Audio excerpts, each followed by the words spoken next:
नमस्कार, विजयपथ न्यूज़ में आप सभी का स्वागत है। मेरा नाम है अमित देवलाल और केदारनाथ उपचुनाव अब ख़त्म हो चुके हैं और इसके नतीजे भी हम सभी के सामने हैं। इसकी मतगणना भी पूरी हो चुकी है, जहां आशा नौटियाल ने करीब 5,000 से अधिक मतों से जीत हासिल करी है। तो अब इसमें कई चौंकाने वाले मामले भी सामने आए हैं, जैसे कि त्रिभुवन चौहान जी जो हैं उन्होंने भी करीब 9,000 से अधिक मत प्राप्त किए हैं।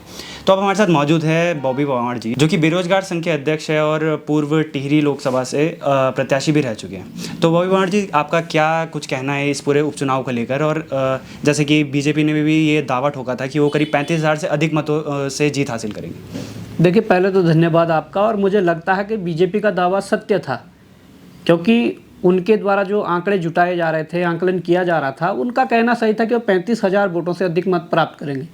क्योंकि इसलिए कि आज की डेट में इस चुनाव में अगर देखा जाए तो सबसे बड़ी बात यह है कि बीजेपी की जो पूर्व की जो विधायक थी वहाँ पर शैला रावत जी, उनको तकरीबन 22,000 वोट वहाँ पर पिछले 2022 में पड़े थे।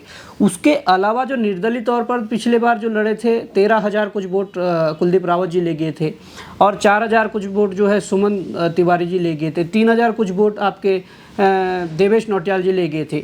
तो इन तीनों निर्दलीयों का मिलाकर लगभग 21,000 कुछ वोट होता है। तो 21 और 22 मतलब ये है कि 42-43,000 वोट ये बैठ रहा है। तो बीजेपी का आंकड़ा बिल्कुल सही था कि इतने वोट आने चाहिए थे, परंतु क्या आए? नहीं आए। अब सबसे बड़ी गणित यही है कि बीजेपी ने जब तमाम निर्दलीय प्रत्याशियों को जो पूर्व में लड़ चुके हैं, जिनके खाते में लगभग 21,000 वोट थे, उन्हें अपने साथ सम्मिलित किया और उसके बाद आप केवल और केवल 23,000 वोटों पर अटक जाते हैं, तो ये कहीं ना कहीं जनता के मन में जो भाजपा के प्रति जो कहीं ना कहीं जिस प्रकार की शंकाएं थी, जिस प्रकार का विरोध था, जिस प्रकार से जनता में विरोध था, वो साफ साफ तौर पर दिखा है। क्योंकि इस चुनाव में देखा जाए तो कांग्रेस के जो प्रत्याशी मनोज रावत जी हैं, उन्हें लगभग 18,000 के समथिंग वोट पड़ा हुआ है, जबकि इसी पिछले इलेक्शन में 22 में देखा जाए तो उन्हें 12,500 या 12,000 के आसपास वोट पड़ा हुआ है। तो मैं समझता हूं कि कांग्रेस ने भी अपने वोटिंग परसेंटेज में बढ़ोतरी करी है। बढ़ोतरी तो भाजपा ने भी करी है थोड़ी बहुत, परंतु क्या बावजूद उसके जब 21,000 निर्दलीय वोट वाले जो उनके साथ है, उसके बाद इतनी सी बढ़ोतरी, तो ये साफ तौर पर देखा जा सकता है कि ये भाजपा की जीत नहीं है। ये जो वोटों का बिखराव हुआ है, ये कहीं ना कहीं मुझे लगता है कि उसका भी नतीजा है कि कांग्रेस उस चीज़ को नहीं समेट पाई है, वो बिखराव को नहीं समेट पाई है। परंतु जिस प्रकार से जो सबसे बड़ा जो एक वहाँ पर निखर कर जो चीज़ें आई है, वो ये है कि भाई त्रिभुवन चौहान, जिनके जो प्रत्याशी थे निर्दलीय तौर पर, और मेरा जो खुद चुनाव चिन्ह हीरा था, उन्हें भी वो हीरा चुनाव चिन्ह के रूप में मिला और जनता ने जो उन्हें आशीर्वाद दिया है, लगभग 9,000 वोट पार उन्हें पहुंचाया है। तो ये संभावनाएं दिख रही है कि उत्तराखंड में कहीं ना कहीं कांग्रेस भाजपा से हटकर लोग अपनी सोच रख रहे हैं और कहीं ना कहीं भविष्य में इस सोच के साथ ये प्रदेश की जो जनमानस है ये आगे बढ़ना चाहता है। तो मुझे लगता है कि भाई त्रिभुवन चौहान एक बहुत बड़े फैक्टर यहाँ पर रहे हैं, जिससे कि कहीं ना कहीं उम्मीदें प्रदेश के लोगों के अंदर ये जगी है कि भविष्य में उत्तराखंड में एक कोई ऐसी सत्ता स्थापित हो सकती है जो कि कांग्रेस भाजपा से हटके हो। क्या इस चीज़ को माना जा सकता है कि जैसे कांग्रेस के जो मत हैं वो कहीं ना कहीं त्रिभुवन चौहान जी जो हैं उनके खाते में चले गए, ऐसा कुछ? नहीं, कांग्रेस के कौन से मत? मैंने अभी कहा कि कांग्रेस तो 12,000 12,500 मत लेकर आई थी 2022 में, और अभी देखें तो कांग्रेस का परसेंटेज बढ़ा है, कांग्रेस 18,000 पर पहुंची है। तो कांग्रेस का कौन सा मत था? हम यही जनता से कहना चाहते हैं कि कांग्रेस का मत तो बढ़ा हुआ है, और जो बढ़ा हुआ है मान सकते हैं कि जो भाजपा से नाराज़ कार्यकर्ता थे, जो नाराज़ वोटर थे, वो कहीं ना कहीं उधर जुड़े हैं, तब जाके 12 से 18,000 पे पहुँचे हैं। भाजपा से लोग नाराज़ थे, वोटर्स नाराज़ थे, तो उसका नतीजा ये है कि उन्होंने जो 21,000 जो मत हुआ था निर्दलीय को 2022 में, उनको साथ में मिलाने के बाद भी वो मत उन्हें नहीं पड़ा। तो सब साफ समझ सकते हैं कि भाजपा से लोग कहीं ना कहीं नाराज़ हैं।